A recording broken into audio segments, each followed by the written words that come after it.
여행작가 허준성이라고 합니다. 반갑습니다. 지난번 그 수원에서 있었던 행사에서 제가 이제 캠핑카로 뉴질랜드랑 그다음에 유럽 캠핑카 여행하는 강연을 좀 했었는데, 이제 이번에도 이제 킨텍스 다른 장소에서 좀 해달라는 요청을 받고 비슷한 내용을 좀 준비를 했었어요. 했는데 그 전시 들어온 업체들을 쭉 보니까 140개 업체 중에 캠핑카 업체가 한 45개, 제법 많은 비중을 차지하고, 그리고 이제 다른 분들 강연하는 리스트를 쭉 봤더니 대부분 이제 그 캠핑 관련 얘기를 하시더라고요.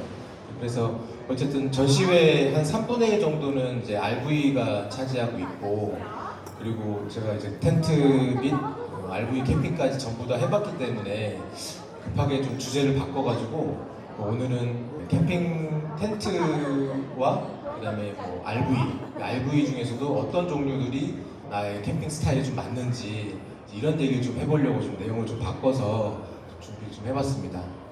네, 저는 이제 간단한 소개를 하면 이제 저 여행 작가로 활동을 하고 있고요. 이렇게 한 7권 정도 책을 썼습니다. 근데 이제 가운데 보면 대한민국 자동차 캠핑 가이드가 저희 아마 오늘의 주제랑 좀 많이 비슷할 것 같은데요. 제가 한 17년 정도 동안 이제 폴딩 트레일러, 그다음에 카라반, 이제 모터홈 이런 거 끌고 다니면서 전국을 여행을 했고, 그 여행 정보, 캠핑장 정보 이런 걸 담아가지고 이제 출간을 했고요. 이제 여러 가지 책들을 좀 출간해서 계속 이렇게 강연도 다니고 하고 있습니다. 그래서 오늘 제가 주제를 정한 거는 편한 캠핑, 그리고 편한 캠핑, 몸이 편한 캠핑 이렇게 해서, 사실 캠핑을 하면 이제 점점 짐들이 좀 많아지고 하면서 사실 좀 내가 쉬러 가나? 라고 하지만 막상 세팅과 철수를 하다 보면 그거에 굉장히 많은 시간들을 보내기도 하고, 원래 내가 캠핑을 시작하려고 했던 목적이 뭐지? 이제 이런 걸 좀 잊어먹게 되기도 하고, 이제 그런 것 같아요. 처음 하는 스타일하고 달리. 그래서 일단 제가 먼저 어떤 캠핑들을 쭉 체험을 해왔는지를 같이 보면서 그런 차이점들과 장점, 단점 같은 걸 좀 먼저 알아보도록 하겠습니다. 제가 2009년에부터 이제 폴딩 트레일러로 시작을 했어요. 물론 그 전에 이제 텐트 캠핑은 다니긴 했었는데, 이제 폴딩 트레일러를 처음 이제 결혼하면서 중고차를 살 돈을 일부 쪼개가지고 트레일러부터 구매를 했어요. 견인차를 사기 전부터. 일단 폴딩 트레일러를 구매해놓고, 그 다음에 남은 돈으로 뭘 사지 하다가 소렌토 그 당시에 14만 7천 킬로를 탔던 중고차를 샀어요. 그래서 이제 시작을 했습니다. 그게 됐던 계기가, 결혼 전에 이제 어학연수를 갔다 왔었는데 캐나다로 갔다 왔어요. 캐나다에 갔는데 좀 잘 사는 동네긴 했지만 두 집 걸로 한 집이 그 트럭 캠퍼가 있는 거예요. 스포츠 칸 같은 거 뒤에 이제 위에 올려서 다니는 거. 그래서 평일에는 일반적으로 다니다가 주말에는 거기다 올려서 이제 캠핑을 다니더라고요. 그래서 그 모습을 보면서 이제 돌아왔는데, 이제 국내에는 그런 캠핑 문화가 거의 없었죠. 그래서 그때는 이제 그냥 A형 텐트 들고 다니고, 그 다음에 지금 나왔는지 모르겠는데 제일모빌에서 그때 생산하던 그 C타입 캠핑카 렌트 업체가 있었어요. 그래서 렌트를 해서 좀 다니다가 이제 결혼하면서 이제 폴딩 트레일을 시작했습니다. 개인적으로 저는 굉장히 만족하면서 좀 장기간 탔었어요. 일단 폴딩 트레일러의 장점이 이제 텐트를처럼 다 열면 개방감이 굉장히 좋아요. 그래서 특히 이제 그늘에 저희 나무 밑에 딱 세워놓고 있으면 한여름에도 되게 시원할 정도로 이렇게 개방감이 좋고, 아직도 기억나는 게 연인산에서 그때는 이제 이 폴딩 트레일러가 들어갈 수 있었어요. 지금은 캠핑 텐트 전용으로 바뀌었는데, 연인산 캠핑장에서 저기서 이제 그 나무 그늘 밑에서 이제 한 2~3시쯤 이제 까무룩 잠이 들었는데 한 30분 잔 것 같아요. 너무 개운하게 잘 잤던 그런 기억이 있어요. 되게 행복하게 잘 썼었어요. 일단 아까 말씀드렸지만 제가 결혼을 하면서 차 한 살 2천만 원 정도를 쪼개가지고 이제 폴딩 트레일러를 사고 중고차를 사고 하는 바람에 다른 장비는 살 돈이 없었어요. 그래서 폴딩 트레일러 하나랑 여기 네파 의자인데 네파 내 친구가 직원이어가지고 직원 할인으로 이렇게 아주 싸게 산 의자만 갖다 놓고 이렇게 캠핑을 되게 오래 했었어요. 뭐가 없고 장비가 없던 시절에도 되게 행복했던 것 같아요. 여행 다니면서 이렇게 캠핑을 하다가 이제 나중에 한 2년 정도 지나고 이게 이제 400급 우리가 보통 아는 400급 트레일러입니다. 카라반이라고 하죠. 그래서 다들 아시겠지만 이제 400급 정도 되는 카라반은 750km 미만이어가지고 이제 면허가 필요가 없고 그때까지는 이제 트레일러 면허가 없었어요. 국내에서 만든 두성 그 400LK라는 모델인데 요즘 대부분 다는 어닝도 없어요. 진짜 기본 모델 이제 중고로 이제 사가지고 이렇게 시작했던 것 같아요. 그 폴딩 트레일러 왔다가 이제 카라반 소형으로 가면서 가장 크게 좋았던 거는 일단 날씨에 영향이 없는 거. 자, 폴딩이 정말 개방감도 좋고 텐트 감성도 있고 좋은데 아침에 이제 겨울에 자다가 딱 일어나면 하다가 이제 몸을 잠깐 뒤척이면 이 천정 텐트에서 물이 뚝뚝 떨어져요. 물이 엄청나게 막 떨어져요. 그래서 얼굴에도 맞아서 막 깜짝깜짝 놀라고 이불에도 다 젖을 정도로 결로가 겨울에 좀 많습니다. 왜냐면 히터를 틀어야 되니까. 어쨌든 뭐 비가 오나 눈이 오나 이 내가 있는 공간, 내 가족이 있는 공간만은 이제 편안하게 보호를 해준다는 그 느낌이 제일 좋았고, 그 다음에 이제 두 번째로 화장실이죠. 네. 저희는 이제 보통 카라반 사시고 화장실 잘 안 쓰시는 분도 계신데 저는 적극적으로 잘 쓰거든요. 그러니까 저는 이제 딸이 둘인데 와이프까지 이제 여자가 셋이죠. 저만 잠깐 고생하면 내 가족이 깨끗한 화장실에서 용변을 볼 수 있다는 거, 그것만으로도 굉장히 큰 만족을 했었어요. 그래서 캠핑장에 가서도 화장실, 샤워실이 다 있는데도 불구하고 굳이 물을 떠와가지고 여기서 온수를 넣어서 샤워를 시키고 했었어요. 네, 그래서 여기는 이제 개방산 이제 캠핑장이고 그 카라반이 잘 들어갈 수 있는 곳이죠. 여기 소서남 오토 캠핑장인데 여기는 이제 딱 들어가면 왼쪽에 캠핑카 카라반 전용 사이트가 몇 개 있어요. 소서남. 제가 제 경험상 비교를 해보면 확실히 아까 좀 말씀드렸지만 텐트 트레일러, 폴딩 트레일러죠. 그리고 여기에는 그 이제 이렇게 확장형, 그죠? 그다음에 그 차 위에 올리는 그 텐트 같은 것도 다 포함되는 것 같아요. 그러니까 개방감이 너무 좋고 이제 지하 주차장 보관이 가능하죠. 이제 폴딩 트레일러 저희 처갓집 아파트 지하에다 보관을 했었는데 아무래도 지하 주차장에 보관하니까 뭐 상태도 되게 좋고 관리가 좋고. 그리고 이제 트레일러 아무래도 상대적으로 하드탑 트레일러에 비해서 저렴하죠. 한 1,000만 원에서 한 2,000만 원 미만 정도로 구매할 수 있으니까 그게 장점인 것 같고, 대신 이제 약점은 아까 말씀드렸지만 결로, 그리고 이제 날씨, 비가 일단 우리가 우중 캠핑을 되게 좋아하는데 캠퍼들은 우중 캠핑이 행복하려면 칠 때 세팅할 때는 안 오고 비가 계속 오다가 철수하기 전에 적어도 하루 전쯤에는 그쳐줘야 그게 행복한 우중 캠핑이 되거든요. 안 그러면 저도 이제 캠핑 계속 텐트로도 하니까 갔다 이제 결로가 있거나 비를 다 말리지 못하면 결국은 아파트 지하 주차장에다가 펴놓고, 그죠?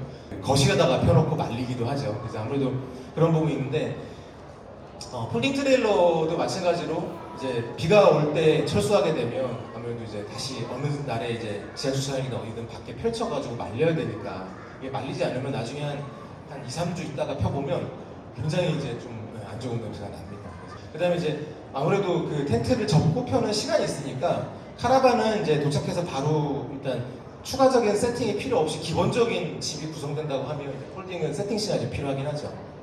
이제 반면에 하드탑 카라반, 트레일러는 심리적 안정감도 있고, 그 다음에 상대적으로 세팅 여유가 있다. 왜 상대적이냐면 사실 카라반 하시면서도 뭐 한 2시간 정도씩 걸리시는 분도 계시고, 저도 한때 짐이 정말 많을 때는 어닝 텐트 치고 테이블 난로 뭐 탔을 때는 접는데 한 2시간 걸리더라고요. 이게 텐트랑 무슨 차이가 있나 할 정도로 짐이 많아지니까 결국 시간 차이가 별로 없더라고요. 그래서 지금은 이제 최대한 줄여서 차도 간단한 차박차에 그 다음에 아주 백패킹용 쉘터 하나 이렇게 다니고 있는데, 이제 세팅은 아무래도 그래도 트레일러보다는 좀 시간 적고, 그 다음에 이제 외부 기온 영향이 좀 적고, 아까 말씀드렸지만 화장실하고 샤워실 쓰는데 이제 굉장히 좀 장점이 있더라, 이렇게 좀 차이가 있다는 말씀드리고요.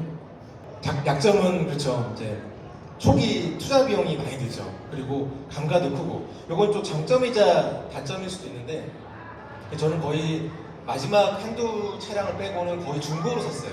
중고로 사서 다시 중고로 팔면 감가가 크진 않아요. 그래서 초기 투자 비용이 큰 거는 이제 신품으로 살 때 좀 많이 차이가 있고 중고로 구매하면 좀 그런 부담이 적죠.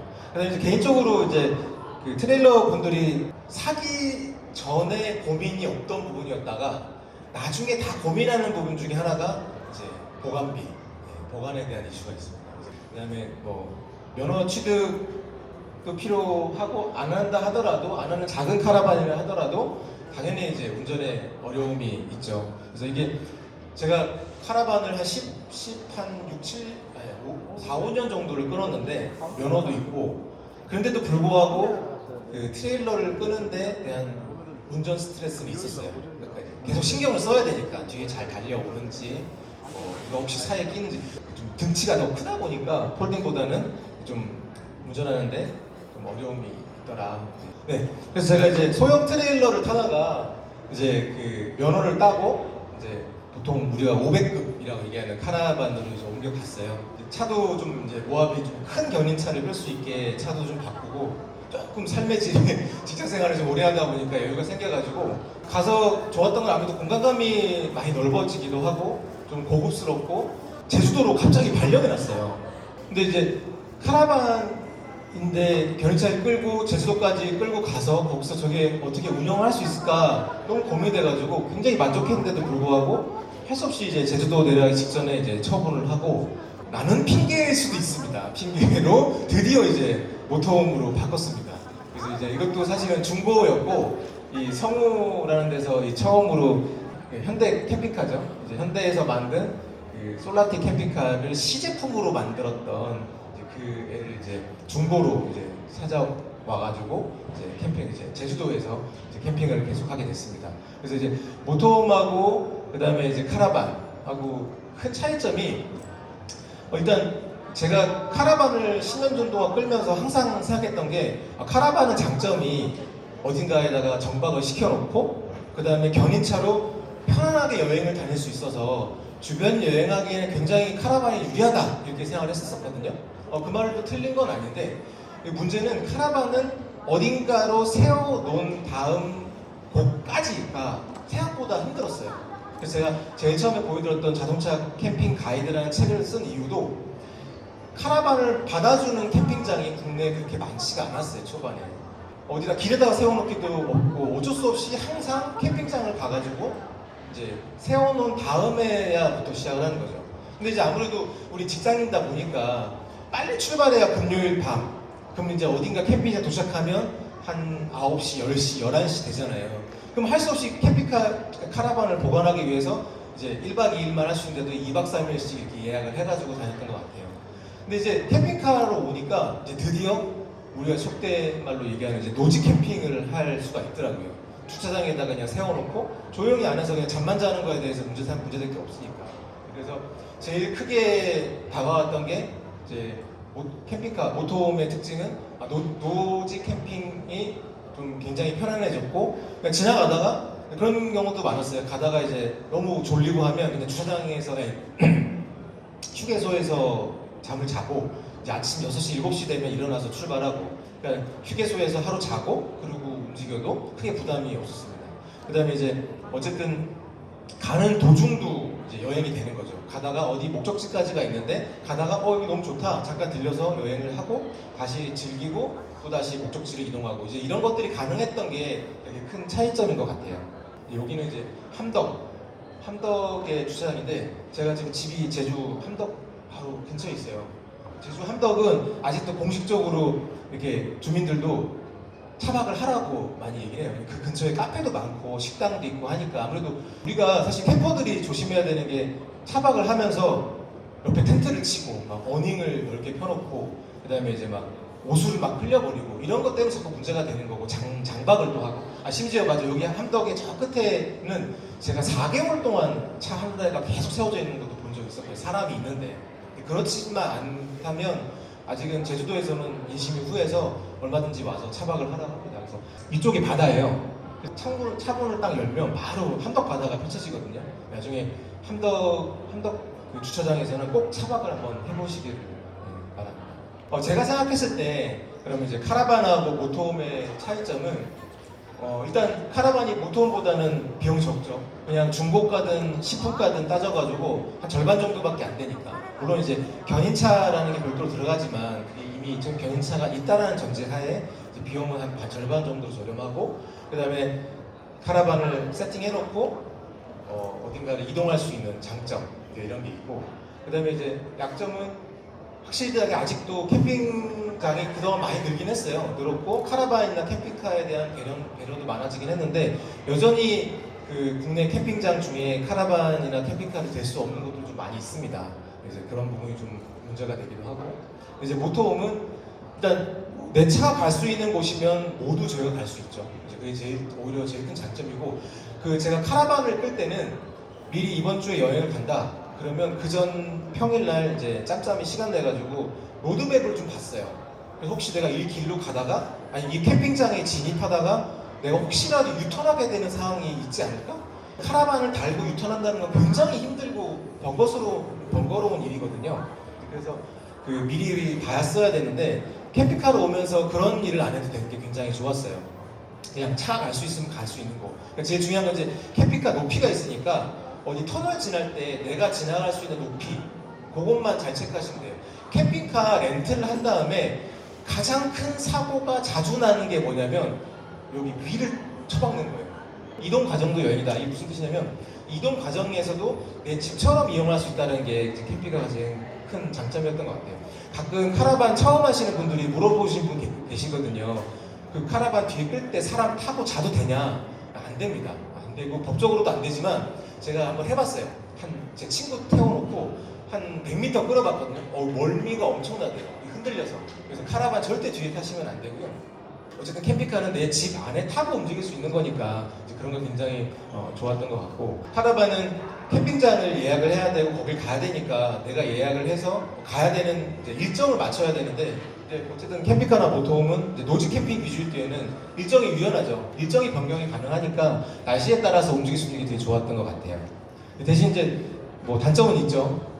카라반에 비해서 투자비가 거의 2배 가깝고, 제일 싼 모토홈도 6, 7천. 일단 차값이 기본으로 깔고 가니까 그게 투자 비용이 높은 거, 좀 비싼 거는 1억 5천 이렇게 가죠. 그 다음에 이제 높은 가격 때문에 중고가가 보통 한 번 타고 한 1, 2년 내에 팔아도 한 2, 3천이 뚝 떨어지는 거는 또 우습게 떨어져요. 그 얘기는 가급적이면 중고로 산다면 감가가 크게 없이 살 수 있겠죠. 저도 이제 중고로 많이 사고 파는 편이고요. 그 다음에 또 제일 큰 약점 중에 하나가 사이트를 세팅하면 이동이 힘들어요. 일단 캠핑장에 있는 노지 들어가기 전에 빨리 생각해야 돼요. 먹을 걸 더 사야 되고, 물도 구매해야 되고, 어디 갈 데가 없나? 다 준비를 미리 해놨고 들어가야지 가능해요. 그래서 둘 다 단점이 극명하기 때문에 저는 이런 분들에게 좀 더 추천하고 싶어요. 그래서 지인 중에 치과 의사는 항상 매주 토요일 날 오전 근무를 하세요. 갈 수 있는 게 토요일 오후부터 일요일까지밖에 안 되고, 그럼 집에 가서 카라반 붙여서 끌고 짐 챙겨 출발하면 도착하면 이미 술 한잔 할 시간밖에 없고, 다음날 깨면 이제 다시 돌아와야죠. 이제 그런 경우는 사실은 그 카라반이 좀 어울리지 않는다. 제가 처음 이제 카라반을 끌고 다닐 때 중간에 제 지인 중에 이제 독일 남자랑 결혼한 사람이 있었어요. 막 얘기를 하다가 나도 카라반 있어 막 이렇게 다른 사람이 자랑을 해준 거예요. 독일 그분이 저보다 좀 어렸는데 굉장히 놀라더라고요. 왜 벌써? 은퇴했니? 이러는 거예요. 그러니까 자기네 나라에서는 카라반 정도 끄는 사람들이면 보통 은퇴하고 한 번에 길게 이렇게 여행할 때 쓰는 도구인데 너 벌써 은퇴했냐? 왜 벌써 카라반을 끌어? 막 이렇게 얘기를 하더라고요. 그 정도로 거기서는 좀 이렇게 한 번에 긴 여행들한테 좀 돼 있는 것 같고, 반대로 이제 캠핑카는 1박 2일이든 당일치기든 당일 피크닉이든 짧은 여행, 기동성 있는 여행이 좀 어울리는 것 같고, 마찬가지로 한 장소에 길게 쉬는 게 이제 카라반에 좀 어울리는 스타일 같고, 계속 여기 갔다가 저기 갔다가 이제 여러 군데를 좀 옮겨 다니는 스타일한테는 좀 도움이 필요한 것 같다. 이런 얘기 좀 드리고 싶습니다. 아무래도 차가 못 가는 곳은 아직도 저는 캠핑을 이제 텐트를 합니다. 이제 그 날씨에 좀 영향을 받긴 하지만 사실상 자연에 가장 가까이 다가갈 수 있는 게 또 텐트인 것 같아요. 그래서 텐트 캠핑도 계속 즐기고 있고 이제 또 캠핑카 여행하면 되게 럭셔리하고 되게 뭐 좀 이렇게 우아할 거라 생각하지만 마찬가지예요. 캠핑카 여행을 하다 보면 어쨌든 뭐 여행하고 나서 빨래도 할 거고 뭐 옷 젖으면 널어야 될 거고 이제 또 히터 겨울에는 히터를 트니까 굉장히 건조하거든요. 그래서 이렇게 자기 전에는 막 빨래 대충 해가지고 이렇게 널어놓기도 하고 이렇게 생활합니다. 그래서 제가 생각했을 때 저는 이제 둘 다 아직도 즐기고 있는데 RV로 한번 가볼까? 예전에는 텐트 조금 시작했다가 뭐 언제든지 RV 가면 되지라고도 했는데 요즘엔 텐트도 지금 보시면 아시겠지만 막 에어 텐트 막 어마어마하고 한번 투자하면 그것도 막 500에서 1000만 원 단위로 들어가는 것도 우스울 정도로 장비가 많아요. 이제 그러면 이제 텐트를 갖다가 이게 내 길이 아니네. 또 그거 다 팔면 사실 텐트는 카라반 캠핑카보다 감가가 훨씬 심한 것 같아요. 한번 흙 묻고 막 그러면 중고도 거의 뭐 반값도 못 받기도 하고 이제 이렇더라고요.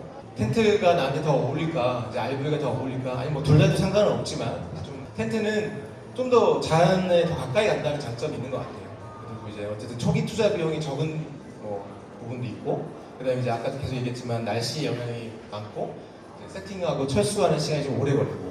저희 지인분 중에 자연휴양림만 다니는 분이 계세요. 캠핑 오로지 아무데도 안 가고 자연휴양림만 열심히 다니시는 분이 계세요. 너무 저를 좋아하셔가지고 그분한테는 아무리 해도 RV 한 대 줘도 의미가 없죠. 미니멀한 텐트 장비가 제일 좋은 분들이고, 아까처럼 1박 2일밖에 못 가고 장거리 다닐 수 없고, 그 다음에 어떠한 이제 그 베이스 캠프로서의 역할이 아닌 그냥 쉬러 가고 싶다라고 하면 전 장박이 굉장히 더 어울리는 것 같아요. 에어 텐트 같은 거 이제 장박 빌려놓고 한 3개월씩 이렇게 오래 장박하는 부분이 좀 더 어울리는 것 같고, 해외 쪽에 캠핑장에 가보면 거의 10% 20% 빼고는 거의 다 RV.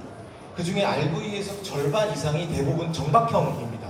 그러니까 딱 들어와서 한 1년에 휴가를 한 달씩 쓰고 그 한 달 내내 한 장소에서만 여유롭게 책을 읽고 쉬다가 이렇게 가시는 분들이 많더라고요. 그래서 우리나라도 좀 이제 앞으로도 그런 스타일의 여행이 뭐 체리형 쉼터가 나오고 그러고 있는데, 이제 장박 같은 여행이 좀 더 어울리지 않냐 뭐 이런 생각을 좀 많이 해봤습니다. 아무래도 펴고 치는데 좀 오래 걸리니까 자주 여행을 갈 수 없는 경우가 좀 어울릴 것 같고, 또 RV 캠핑 같은 경우는 반대로 뭐 거의 1억 가까이, 뭐 5천에서 1억 가까이 돈을 들였는데 뭐 2달에 한 번, 3달에 한 번 갈 수밖에 없을 정도로 굉장히 바쁘다. 그럼 아무래도 RV 캠핑은 좀 어렵다고 보죠.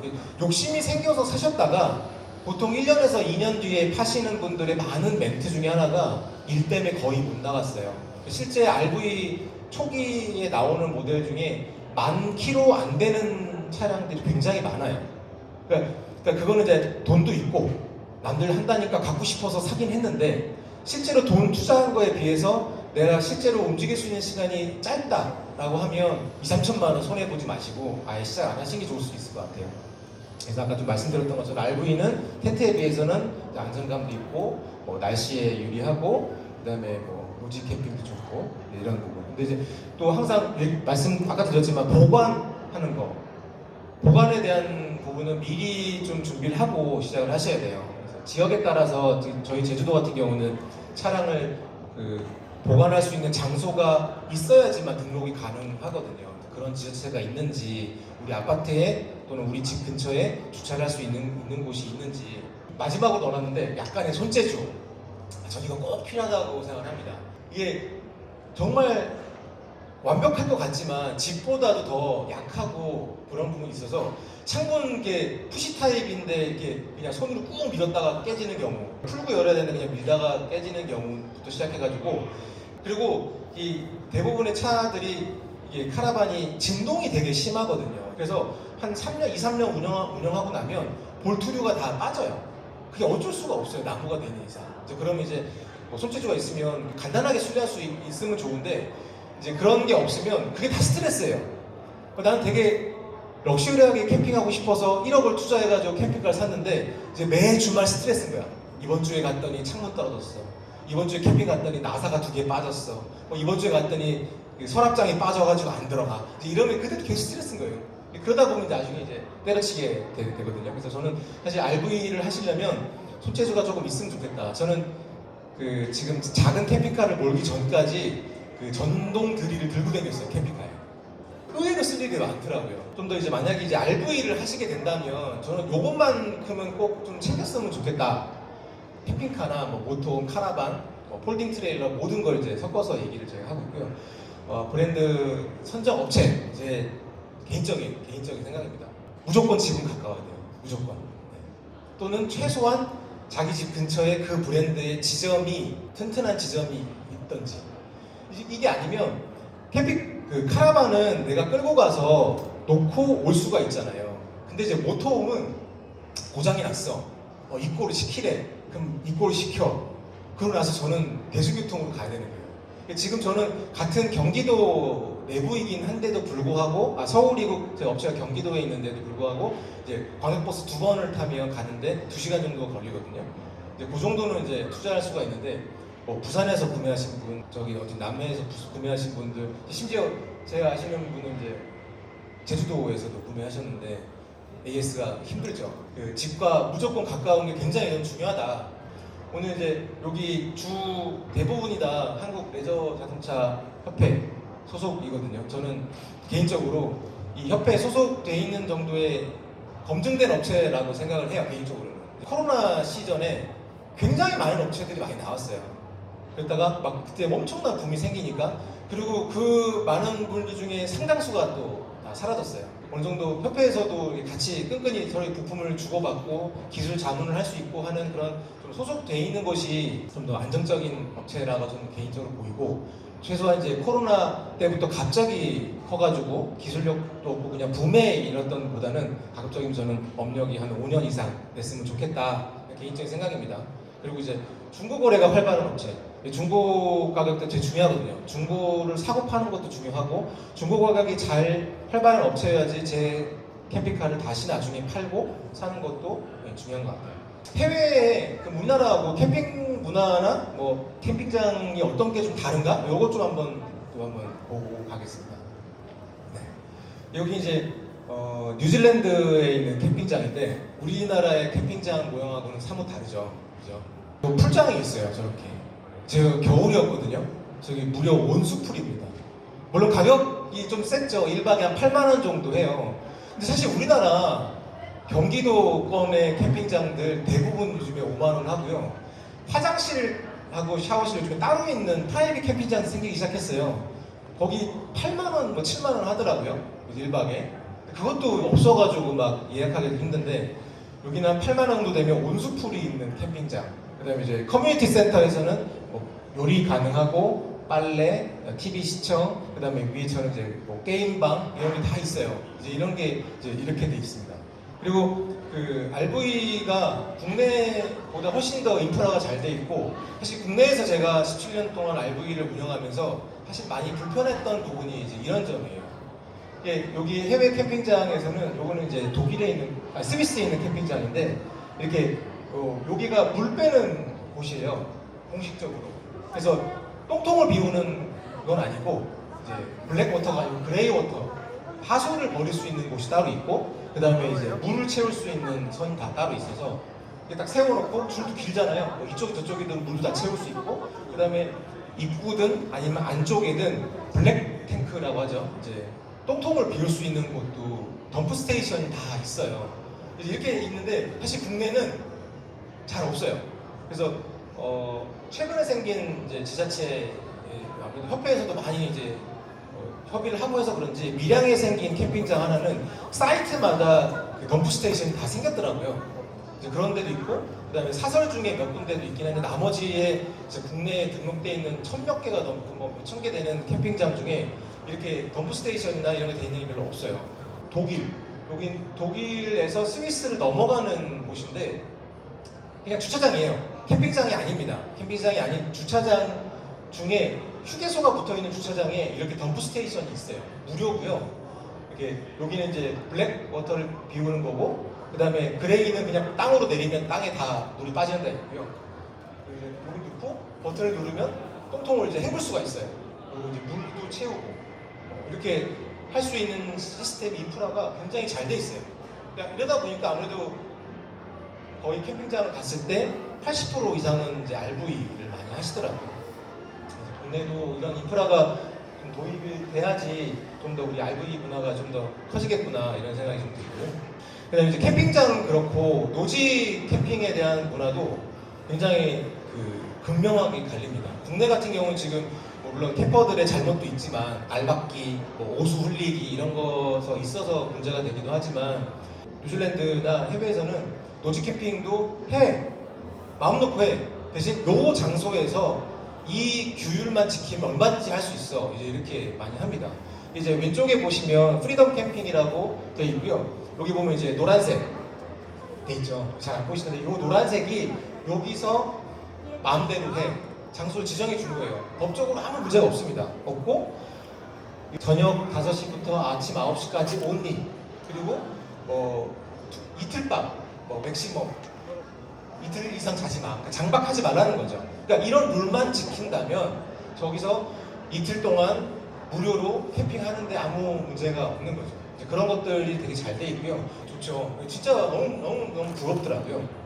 이제 두 번째는 이제 다른 제가 로투루아라는 이제 그 온천 있는 데를 갔는데 사이트가 3개밖에 없는 거예요. 그래가지고 큰일 났다. 어디서 자지? 했는데 이 지도를 알려주면서 너 여기 있는데 어디로 가면 캠핑 장소가 하나 더 있어. 알려주는 거예요. 지도로 아예. 글로 갔죠. 갔더니 이런 캠핑장 노지 주차장인 거예요. 캠핑장 아닙니다. 캠핑장 아니고 노지 캠핑이고 이 바닥에 보면 이렇게 카라반 모터홈을 대라고 주차 라인 다 되어 있어요. 되어 있고 이게 어떤 뜻이냐면 캐러반이 파킹 온리인데 만약에 낮에 캠핑카가 없으면 아침 오전 10시부터 2시까지는 그냥 일반 차도 되긴 해. 근데 2시 넘으면 꼭 빼줘. 안 되면 단속됩니다. 단속되고 2시 이후부터는 우리 같은 캠퍼들한테 열려 있는 거예요. 여기서 뭐 며칠씩 지내도 상관없고요. 유일하게 이제 꼭 해야 되는 것 중에 하나가 이제 셀프 컨테이너라고 그 오수통을 달고 있어야 돼요. 카라반 중에 오수통이 없는 게 제법 있거든요. 그러면 이제 쓰는 족족이 이제 나가는 거죠. 왜냐면 이제 특히 해외 같은 데나 미국 같은 데는 도착하면 무조건 오수관을 꽂아가지고 오수를 쓰면 바로 내려가니까 아예 오수통이 없는 게 많은데 이제 셀프 컨테이너가 있으면 이제 주차 가능하다. 그리고 심지어 돌아다니다 보면 교통 표지판에 요 모양과 요 모양이 화살표가 쭉 그려져 있는 표지판이 있어요. 뭔가 봤더니 지나가다가 너 똥통 꽉 찼으면 오수통 꽉 찼으면 비우고 와. 아까 봤던 그런 인프라들이 도시 곳곳에 있더라는 거죠. 국내에서는 텐트를 구매하든 그다음에 캠핑카 자기 걸 끌던 다 다닐 수 있지만 해외에는 아무래도 렌트할 수밖에 없잖아요. 그 중에서도 유럽은 뭐 어찌저찌 뭐 러시아를 통해 가지고 내 차량을 끌고 간다고 치더라도 뉴질랜드 같은 경우나 그다음에 호주 같은 경우는 별도로 떨어져 있기 때문에 캠핑카를 렌트할 수밖에 없어요. 나한테 텐트가 맞나? 또는 뭐 캠핑카가 어울릴까? RV가 어울릴까? 이런 궁금함이 있을 때 저는 개인적으로 뉴질랜드 캠핑카 여행을 한번 추천해드리고 싶어요. 가서 캠핑카를 빌려서 직접 운전도 해보고 그 다음에 그 안에 있는 것들을 이용도 해보고 뭐 충전도 하고 전기 빼고 사실 생각보다 손이 많이 가거든요.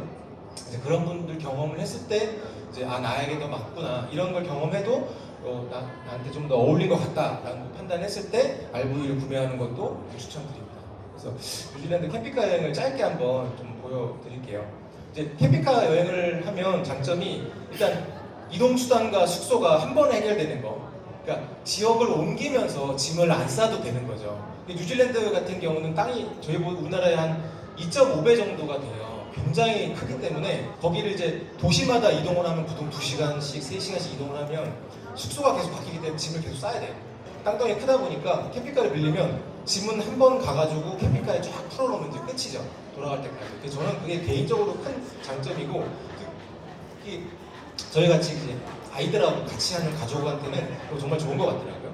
캠핑카가 숙소뿐만 아니고 차량을 따로 렌트 안 해도 되죠. 이런 장점도 있고 그 다음에 이제 단점은 이게 경우에 따라서 숙소 그 다음에 렌트카보다 캠핑카가 더 비싸기도 해요.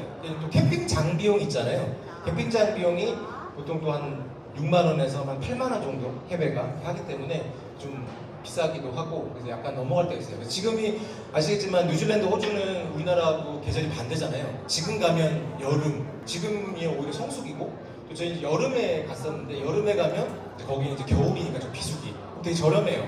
1박에 보통 한 20만 원 정도 했거든요. 그러면 이제 숙박비, 그다음에 렌트비를 다 포함해서 그 정도니까 생각보다 저렴하게 다닐 수도 있고 계절에 따라 좀 차이가 있습니다. 뉴질랜드에서 첫날 밤에 만났던 하늘이에요. 은하수가 눈으로 보이는 거죠. 광해가 없다 보니까 뉴질랜드의 하늘은 정말 정말 하늘에 별을 쏘는 것 같이 너무 이쁘더라고요. 그런 걸 만날 수 있고요. 설명드리고 하는 게 좋을 것 같은데 그 뉴질랜드는 저희보다 이제 계절도 반대고 생각보다 굉장히 이게 큽니다. 커가지고 전체를 다 여행하기 굉장히 힘들어요, 한 번에. 그래서 제가 2주를 여행 다녔는데 요 꼭대기에서부터 요 북섬에 반만 여행하는데도 2주가 거의 빠듯했어요. 근데 이제 보통 캠핑카 여행은 여름에 남섬을 많이 가시는데 그냥 딱 대충 비교만 해도 남섬 뭐 한 달 정도는 줘야 아마 다 볼 수 있을 거예요. 그래서 그 렌트카 업체들이 항상 빌려주면서 얘기를 합니다. 일정이 얼마큼 되세요? 네, 일주일입니다. 아, 그러면 한 도시, 두 도시만 보세요. 근데 사람들은 한 번에 간 김에 뉴질랜드 남섬 다 봐야지. 그래서 일정을 뭐 위에서부터 아래까지 다 돌고 와요. 한 바퀴. 거의 운전만 하다 오시게 돼요. 운전만. 이 정도 이제 좀 넓으니까 일정을 좀 작게 잡으시면 좋고 이제 왜 그게 어렵냐면 도로가 이게 지금 고속도로예요. 뉴질랜드에. 뉴질랜드 고속도로가 아주 메인 도로를 빼고는 이렇게 왕복 1차선씩밖에 없어요. 여기가 보통 100km 달리게끔 돼 있어요. 실제로 다니고. 근데 그 큰 거를 끌고 이 좁은 데를 실제로는 100km 밟기가 좀 부담이 되거든요. 그러다 보니까 속도를 좀 느리게 되고 그리고 워낙 풍경이 좋으니까 가다가 서서 사진 좀 찍다가 가다가 서서 사진 찍다 하다 보면 내가 원래 목표했던 시간에 도착을 못해요. 그러니까 국내에서는 내가 이제 200km 정도 남았어. 목적지가. 그러면 한 2시간 반 정도 감을 세잖아요. 뉴질랜드에서는 200km 남았다. 한 4시간 정도 잡아야 돼요. 일단 속도도 느리고 그 다음에 이제 운전도 정반대 방향이고 그 다음에 도로폭이 좁고 하다 보니까 좀 길게 일정을 좀 잡아야 돼요. 그래서 이제 여기 있는 뉴질랜드에서는 요 THL이라는 업체에서 모든 브랜드를 다 관리를 해요. 호주도 마찬가지입니다. 호주 THL 굉장히 큰 렌트카 업체인데 호주하고 뉴질랜드 전부 다 총괄하는 업체인데 거기서 이제 4가지 브랜드를 운영을 하고 이제 같은 회사인데 마우이는 신차 출고의 경우에서 3년 정도까지 굉장히 신차 민트급을 운영하고 거기서 이제 3년 정도 지나면 브리트나 아폴로 쪽으로 내려옵니다. 그러면 이제 여기서는 한 3에서 한 7, 8년 정도 운영하는 것들. 그래서 그러니까 마우이 브랜드 선택하면 좀 가격이 비싼 대신 신차 컨디션의 캠핑카를 끌 수가 있고 브리트나 아폴로 같은 걸 운영을 하면 이제 저렴하죠. 저렴한 대신 문짝이 갑자기 하다가 막 떨어지기도 하고 막 이래요. 조금 상태가 안 좋은데 또 그게 크게 개의치 않아 하더라고요. 그다음에 이제 마이티는 우리나라에 거의 없는데 5톤 베이스의 굉장히 큰 캠핑카들이 있어요. 엄청 큰 거. 뉴질랜드, 호주가 이제 운전대가 이제 반대거든요. 이것도 좀 되게 어려운데 이제 우리 일본이나 영국 같은 경우 이제 섬나라나 이런 데는 운전이 반대잖아요. 그게 좀 어려운데 생각보다 한두 시간 내에 보통 적응이 잘 돼요. 우리 국내에서 운전할 때 이제 내가 운전석에 타면 중앙선이 제 옆에 있잖아요. 반대로 내가 저쪽에서 타면 운전석의 오른쪽에서 제가 타게 돼요. 상상이 잘 안 가시죠? 근데 그때 항상 내 옆에 그 중앙선이 있어야 돼. 하나만 딱 기억하시면 거의 틀릴 일이 없어요. 그 정도 기억하시면 굉장히 좋고 이 도로가 좁다 보니까 도로가 양쪽으로 일방을 하다가 갑자기 한 도로로 모이는 경우가 좀 제법 많아요. 이제 우리는 산이 좀 꼬불꼬불하면 그냥 뚫어버리잖아요. 저기는 자연을 되게 중요시하는 나라라서 그걸 안 뚫고 그 산을 다 이렇게 꼬불꼬불 움직이게 되거든요. 그러다 보니까 이제 한 길만 많은데 그런 경우에 이제 이게 기브웨이라는 표지판을 굉장히 많이 볼 수 있어요. 그래서 이 기브웨이에서 내가 봤을 때의 입장. 근데 말씀드렸죠? 우리는 왼쪽으로 움직이거든요. 그런데 왼쪽은 빨간색 작은 표시, 그 다음에 오른쪽은 검은색 큰 표시죠. 이거는 뭐냐면 내가 양보를 해야 되는 거예요. 양보를 먼저 하는 차선인 거예요. 그래서 쭉 가다가 한 차선은 줄어들고 앞에 저기 차가 오고 있어. 그럼 전 무조건 멈춰야 되는 거예요. 무조건 멈췄다가 앞차가 다 지나가면 그 다음에 갈 수 있는 거예요. 요것 때문에 사고가 날 수가 있어서 이 좌측 도로 운전보다 전 이걸 더 중요하게 말씀을 드리거든요. 반대로 얘기하면 내가 저 반대편에서 온다면 저쪽에 차가 오고 있어도 무시하고 그냥 가면 돼요. 그냥 가면 알아서 반대편에서 비켜준다. 이런 거 좀 말씀을 드리고 시간이 굉장히 빨리 가네요. 이제 여기 뉴질랜드만 좀 더 말씀드리고 끝내도록 하겠습니다. 여기 양들 이렇게 가다 보면 이렇게 엄청나게 보여요. 정말 너무너무 예쁘게 이런 경관들이 보이고 남섬에는 사육하는 소와 양의 두수가 사람보다도 훨씬 많다고 해요. 뉴질랜드 전체 인구보다 양하고 소의 머리 두수가 더 많을 정도로 축산업이 되게 잘 돼 있는 나라라 다니다 보면 모든 도시와 도시 사이 간의 그 자연은 친구들이 다 차지하고 있더라. 그리고 이제 북섬의 또 장점이 이렇게 온천이 되게 많아요. 온천이 북섬에 보면 이렇게 노천 온천이 되게 많아서 길 가다가 노천 온천 표시 있으면 가서 진짜 발을 담궈보면 계곡이 뜨뜻해요. 이런 것들도 많더라고요. 여기는 이제 캠핑장 앞에 그 핫워터 비치라는 곳인데 핫워터 비치가 뭐냐면 이게 온천물이 바다 쪽으로 흘러나오는 거예요. 그래서 이게 그냥 해변인데 이게 물이 들어오면 이만큼 물이 들어오고요. 물이 빠지면 저렇게 많이 빠집니다. 물이 빠졌을 때 이제 삽을 가져가가지고 땅을 파면 저기 이제 노천 온천이 되는 거예요. 전 뉴질랜드 갔을 때 이게 물론 처음 갔던 캠핑장에서 만났던 장면이긴 했지만 이제 제가 갔던 겨울에 뜨뜻한 곳에서 몸을 담그고 온천을 하는 그 기분이 굉장히 색다르더라고요. 사실 우리가 여행을 하는 이유가 색다름을 찾으러 가는 거잖아요. 저 이 장면이 굉장히 익숙하지 않았고 되게 인상적이었던 것 같아요. 머드 온천 이런 것도 있고요. 뉴질랜드의 캠핑장인데 이렇게 다 가림막이 다 돼 있고 개별적으로 지낼 수가 있어요. 굉장히 좋죠. 그리고 이제 이것도 다 하나씩 우리나라처럼 구별은 잘 되어 있는데 대신 밖에 막 엄청나게 크게 막 텐트를 치고 막 어닝텐트 이런 경우는 없고요. 그냥 세워놓고 잠 자고 빠져나가서 얼마든지 관광을 하고 이런 형태더라고요. 앞에 이제 놀이터도 있고 요 옆에 수영장이에요. 지금 사진 잘렸는데 여기 수영장도 있더라고요. 요건 이제 아까 노지 캠핑 했던 노지 캠핑장의 바로 뒤에 바다입니다. 막 굴도 따먹고 막 이런 데 있었는데 요거는 이제 혹시라도 뉴질랜드 캠핑 여행을 가시게 되면 왼쪽은 THL 그 렌트카 업체 거기서 운영하는 거고 여기는 이제 캠핑카 사용법이 다 들어있어요. 그래서 설명 안 해줘요. 우리나라는 캠핑카 빌리면 한 30분에서 1시간 설명하다 시간 다 보내거든요. 내가 돈을 냈는데 1시부터 빌렸는데 2시까지 출발을 못해. 설명 듣느라고. 근데 여기는 아예 앱 깔아주고 알아서 봐라 이러더라고요. 제일 필요했던 건 요거 랭커스 캠핑 NZ가 뉴질랜드 약자인데 이게 프리라고 되어 있는 게 이제 노지 캠핑이고요. 이제 가격 비싼 캠핑장, 좀 저렴한 캠핑장 이런 게 다 나와요. 내가 현재 여행하는 위치에서 내 근처에 어떤 캠핑장이 있는지 거기에 시스템이 어떻게 되어 있는지 이제 이런 걸 다 보실 수가 있어요.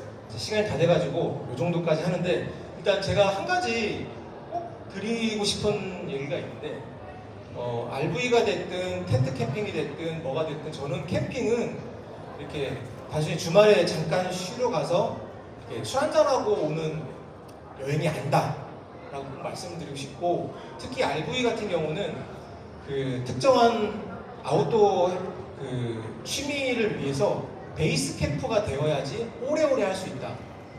그거를 좀 말씀드리고 싶어요. 저는 그게 여행이었고요. 그래서 캠핑카를 세워놓고 집이 이동한 것 뿐이고 그 집에서 즐기는 게 중요한 게 아니라 돌아다니면서 그 주변을 여행하고 맛집을 가고 했던 것들. 또 제 지인들 보면 서퍼분들 계세요. 거의 동해 양양에다가 장박시켜놓고 그냥 그건 집인 거예요. 그렇게 이용하시는 분도 계시고 낚시 좋아하는 분들 맨날 군산에 거기 군산 끌고 다니고 남해 끌고 다니면서 잠자는 용도로 많이 쓰십니다. 우리 캠핑 처음 시작하고 하면 이제 백캠핑 하기 시작하면서 막 갈 때마다 매주 뭐 먹지? 먹는 거 즐기고 이제 매일 술만 먹고 저도 캠핑 처음 했을 때 한 2, 3년 동안 거의 1년에 한 3kg, 4kg씩 계속 찌더라고요. 나중에 캠핑을 한 3년 했더니 살이 한 10kg 쪘더라고요. 이제 그거는 처음에는 즐거울지는 모르겠는데 시간이 지나면서 지겨워져요.